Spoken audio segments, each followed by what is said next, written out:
तो Mansi, affordable housing कितनी बड़ी दिक्कत है अमेरिका में? काफ़ी मुश्किल है। और मतलब स्पेशली डीसी में और न्यूयॉर्क में अफोर्डेबल घर मिलना काफ़ी मुश्किल है। तो I think not just DC, I think San Francisco जहाँ से मैं आई हूँ हम्म। वहाँ भी बहुत मुश्किल थी घर लेना। तो हम्म। जब आप international as an international student आते हाँ। हो इंडिया से, तो बजट एक बहुत बड़ा कंस्ट्रेन होता है कि हम्म। आपको इतने में ही चलाना है। राइट। तो आपको क्या दिक्कतें फील हुई जब आप न्यूयॉर्क में थे, क्योंकि उस वहाँ सेफ्टी भी इशू है, हम्म। तो आपको ऐसी जगह पे घर लेना है जो थोड़ा सेफर नेबरहुड हो। तो आपको क्या लगा, कितने पैसे खर्चे और कितनी दिक्कतें हुई? तो मैंने न्यूयॉर्क में मैं एनवायू में पढ़ रही थी, तो मैंने उसके हॉस्टल में ही रहना प्रेफर किया। मैंने सोचा कि मैं सस्ती जगहें ढूंढूं जो कि एनवायू से काफ़ी दूर पड़ती, तो अराउंड 1 घंटा रोज ट्रैवल करना पड़ता है एनवायू आने के लिए। लेकिन एक तो बहुत मुश्किल होता इंडिया से बैठे बैठे दूसरी जगहों पे घर ढूंढना न्यूयॉर्क में, और दूसरी चीज इतना ट्रैवल रोज पॉसिबल नहीं होता और बहुत मुश्किल होता है। स्पेशली यहाँ पे वेदर इतना अनप्रिडिक्टेबल है, तो कई बार स्नो हो जाती है, तो उसमें 1 घंटा ट्रैवल करना मुश्किल हो सकता है। तो आई इवन दो एनवायू का डॉर्म थोड़ा महंगा था कंपेयर टू रहना दूर रहना, it was still a better option, तो इसलिए हम्म। मैंने फिर वो डॉम चूज किया। एंड और द डॉम का कॉस्ट था अराउंड 1900 यूएसडी पर मंथ। तो ऑब्वियसली बहुत ज़्यादा एक्सपेंसिव था definitely. When you are bringing your money in Indian rupees.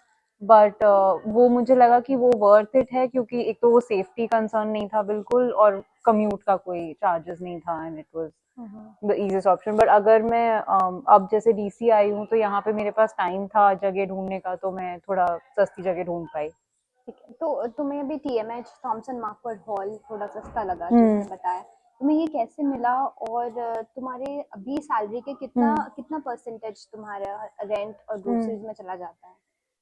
तो मुझे पता नहीं था कि यहाँ पे ऐसे हॉस्टल टाइप का सिस्टम है, वर्किंग वुमेन्स हॉस्टल है डीसी में। तो मैं पहले तो अपार्टमेंट्स ही देख रही थी फेसबुक पे और एयरबीएनबी पे।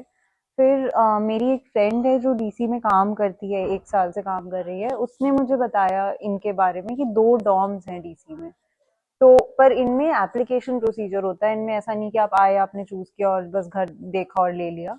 तो मैंने एप्लीकेशन डाली थी, और ऐसा हुआ कि इनके पास जगह थी उस समय, मतलब अराउंड 10-15 दिन बाद इन्होंने मुझे बताया। तो और जबकि यहाँ पे इंडिविजुअल रूम नहीं था जब मैंने अप्लाई किया, पर क्योंकि ये वर्किंग वुमेन्स हॉस्टल है और सेफ एरिया में और मेरे काम से पास है और सस्ता है, तो मैंने मतलब एक्सेप्ट किया। वो शेयरिंग रूम है, और क्योंकि यहाँ पे साफ सफाई भी बहुत है, फैसिलिटीज हैं, खाना मिलता है, तो मैंने फिर डिसाइड किया कि this is a better place to live. और राइट। अराउंड अराउंड 30% इनकम का इजिली 30-40% जाता है खाने और रहने में। राइट। तो एज एन इंटरनेशनल स्टूडेंट जब तुम यहाँ पे आई, तुम्हारा सबसे मेजर कंसर्न क्या था? Because you are also young hmm. As a women, तो क्या क्या दिक्कतें फेस हम्म। करा अपने अमेरिका में आके?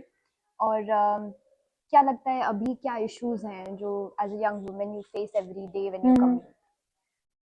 सेफ्टी एक बहुत बड़ा इशू है, बट मैं दिल्ली में रहती थी इंडिया में पहले, तो मेरे लिए नई बात नहीं है बहुत सेफ्टी इशू राइट। होना। राइट। इनफैक्ट मुझे थोड़ा यहाँ पे ये डिफरेंस लगा कि मुझे ज्यादा फ्री फील होता है, मतलब it is you can be your self, both New York में और डीसी में भी। लेकिन गन वायलेंस और जिस टाइप के क्राइम जहाँ होते हैं, वो मुझे ज्यादा स्कैरी लगते हैं कंपेयर टू जो बिकॉज वी नॉट दिल्ली में यूज होता टू है। It, we are right. Not use to people carrying हाँ। Guns everywhere. राइट। तो वो मुझे थोड़ा कल्चर शॉक लगा, और वो मुझे अभी भी थोड़ा कंसर्निंग लगता है। स्पेशली तो मैं डीसी में तो मैं रात में ज्यादा लेट ट्रैवल नहीं करती हूँ। न्यूयॉर्क क्योंकि बहुत भीड़ रहती है, तो वहां पे इवन अगर लेट है तो इतना डर नहीं लगता है। बट डीसी क्योंकि ज्यादा खाली है, लोग कम है, तो मैं कोशिश करती हूँ कि मैं 7-8 बजे के बाद अकेले ना निकलूं। राइट। तो वो एक डिफरेंस मुझे काफी फील हुआ। And the hmm. Second thing I would say money, obviously, क्योंकि हम रुपीज में पैसा इन्वेस्ट करते हैं अपनी एजुकेशन में, और जब तक जॉब नहीं मिल जाता तब तक it is you are converting everything dollars में, जो कि बहुत हाई कन्वर्जन रेट्स होते हैं। तो वो दो कंसर्न्स आई वुड से सबसे बड़ी हैं। राइट। और मानसी, आजकल हम पिछले कुछ सालों में देख रहे हैं कि बहुत सारे इंटरनेशनल बच्चे स्पेशली इंडिया से आते हैं यूएस टू अपना अमेरिकन ड्रीम फुलफिल करने के लिए, राइट? तो तुम्हें क्या लगता है कि जॉब मार्केट कैसा है उनके लिए, और स्पेशली तुमने क्या एक्सपीरियंस किया, अपना पर्सनल एक्सपीरियंस शेयर कर दो। हाँ, तो जॉब मार्केट का एक तो ये चीज़ है कि बहुत डिपेंड करता है आपकी फील्ड पे। तो जैसे मैंने लॉ किया है, उसमें आपके वीज़ा रिक्वायरमेंट्स अलग होते हैं, आपका वर्क परमिट का ड्यूरेशन अलग होता है, 1 साल का वर्क परमिट होता है, बट आप इंजीनियरिंग करेंगे तो 3 साल का वर्क परमिट है। तो ये सब बहुत बेसिक डिफरेंसेस हैं, तो आपकी फील्ड डिटर्मिन करती है।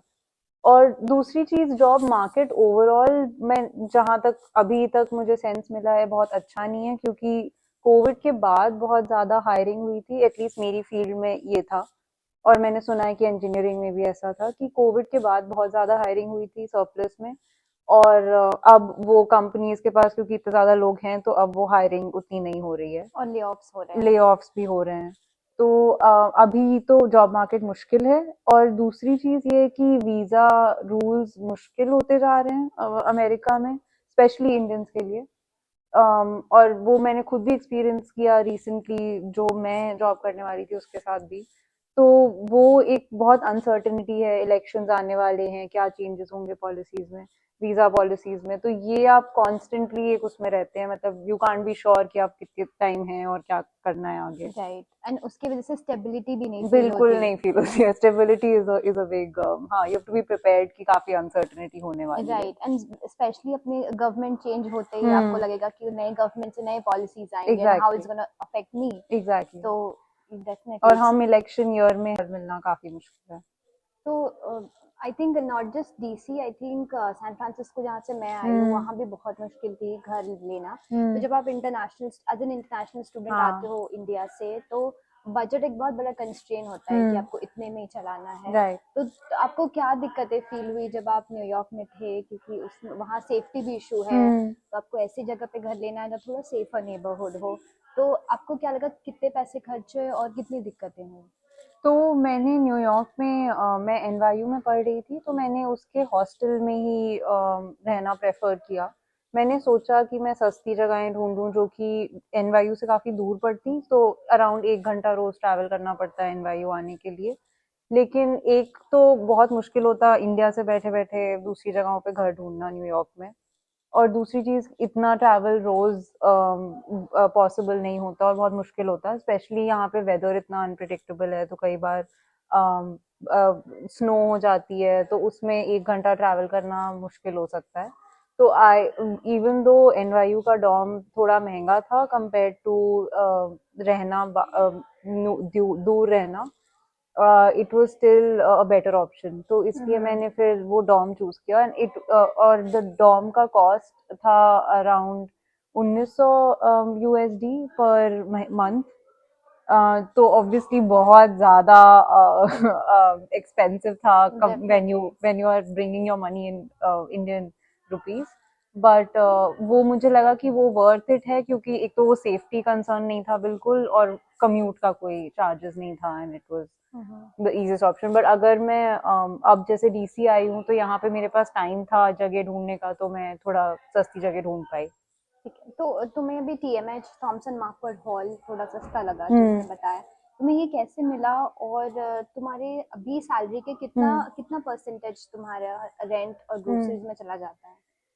तो मुझे पता नहीं था कि यहाँ पे ऐसे हॉस्टल टाइप का सिस्टम है, वर्किंग वुमेन्स हॉस्टल है डीसी में। तो मैं पहले तो अपार्टमेंट्स ही देख रही थी फेसबुक पे और एयरबीएनबी पे। फिर मेरी एक फ्रेंड है जो डीसी में काम करती है, 1 साल से काम कर रही है, उसने मुझे बताया इनके बारे में कि 2 डॉर्म्स हैं डीसी में। तो पर इनमें एप्लीकेशन प्रोसीजर होता है, इनमें ऐसा नहीं कि आप आए, आपने चूज किया और बस घर देखा और ले लिया। तो मैंने एप्लीकेशन डाली थी, और ऐसा हुआ कि इनके पास जगह थी उस समय, मतलब अराउंड 10-15 दिन बाद इन्होंने मुझे बताया। तो और जबकि यहाँ पे इंडिविजुअल रूम नहीं था जब मैंने अप्लाई किया, पर क्योंकि ये वर्किंग वुमेन्स हॉस्टल है और सेफ एरिया में और मेरे काम से पास है और सस्ता है, तो मैंने मतलब एक्सेप्ट किया वो शेयरिंग रूम है। और क्योंकि यहाँ पे साफ सफाई भी बहुत है, फैसिलिटीज हैं, खाना मिलता है, तो मैंने फिर डिसाइड किया कि this is a better place to live. और राइट अराउंड अराउंड 30% इनकम का इजिली 30-40% जाता है खाने और रहने में। राइट। तो एज एन इंटरनेशनल स्टूडेंट जब तुम यहाँ पे आई, तुम्हारा सबसे मेजर कंसर्न क्या था? Because you are also hmm young as a women, तो क्या क्या दिक्कतें फेस हम्म करा अपने अमेरिका में आके? और क्या लगता है अभी क्या इश्यूज हैं जो as a young women you face every day when you hmm come? Safety एक बहुत बड़ा इशू है, बट मैं दिल्ली में रहती थी इंडिया में पहले, तो मेरे लिए नई बात नहीं है बहुत सेफ्टी इशू राइट होना। राइट। इनफैक्ट मुझे थोड़ा यहाँ पे ये डिफरेंस लगा कि मुझे ज्यादा फ्री फील होता है, मतलब it is you can be yourself both New York में और डीसी में भी। लेकिन गन वायलेंस और जिस टाइप के क्राइम जहाँ होते हैं वो मुझे ज्यादा स्कैरी लगते हैं कंपेयर टू जो बिकॉज वी नॉट दिल्ली में यूज होता टू है। It, we are right? Not use to people carrying हाँ गन्स एवरीवेयर। राइट। तो वो मुझे थोड़ा कल्चर शॉक लगा, और वो मुझे अभी भी थोड़ा कंसर्निंग लगता है। स्पेशली तो मैं डीसी में तो मैं रात में ज्यादा लेट ट्रैवल नहीं करती हूँ। न्यूयॉर्क क्योंकि बहुत भीड़ रहती है, तो वहां पे इवन अगर लेट है तो इतना डर नहीं लगता है। बट डीसी क्योंकि ज्यादा खाली है, लोग कम है, तो मैं कोशिश करती हूँ कि मैं 7-8 बजे के बाद अकेले ना निकलूं।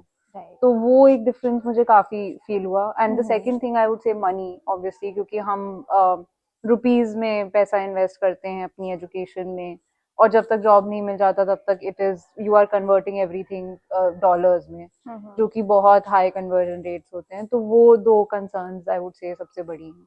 राइट। और मानसी, आजकल हम पिछले कुछ सालों में देख हम्म रहे हैं कि बहुत सारे इंटरनेशनल बच्चे हम्म स्पेशली इंडिया से आते हैं यूएस टू अपना अमेरिकन ड्रीम फुलफिल हम्म करने के लिए, राइट? तो तुम्हें क्या लगता है कि जॉब मार्केट कैसा है उनके लिए? और स्पेशली तुमने क्या एक्सपीरियंस किया? हम्म अपना पर्सनल एक्सपीरियंस शेयर कर हम्म दो। हाँ, तो जॉब मार्केट का एक तो ये चीज है कि बहुत डिपेंड करता है आपकी फील्ड पे। तो जैसे मैंने लॉ किया है, उसमें आपके वीजा रिक्वायरमेंट्स अलग होते हैं, आपका वर्क परमिट का ड्यूरेशन अलग होता है, 1 साल का वर्क परमिट होता है, बट आप इंजीनियरिंग करेंगे तो 3 साल का वर्क परमिट है।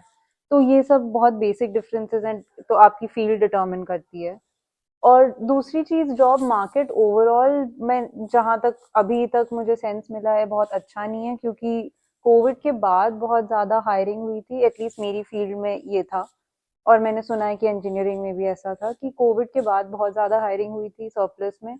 और अब वो कंपनीज के पास क्योंकि इतने ज्यादा लोग हैं, तो अब वो हायरिंग उतनी नहीं हो रही है, और ले ऑफ्स हो रहे हैं। ले ऑफ्स भी हो रहे हैं। तो अभी तो जॉब मार्केट मुश्किल है। और दूसरी चीज ये है कि वीजा रूल्स मुश्किल होते जा रहे हैं अमेरिका में, स्पेशली इंडियंस के लिए। और वो मैंने खुद भी एक्सपीरियंस किया रिसेंटली, जो मैं जॉब करने वाली थी उसके साथ भी।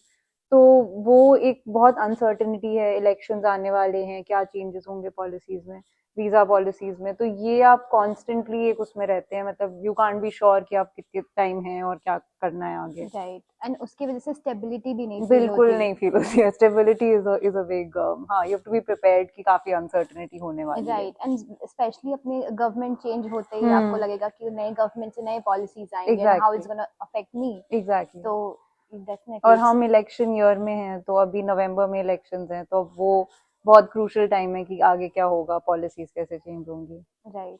Thank you Mansi.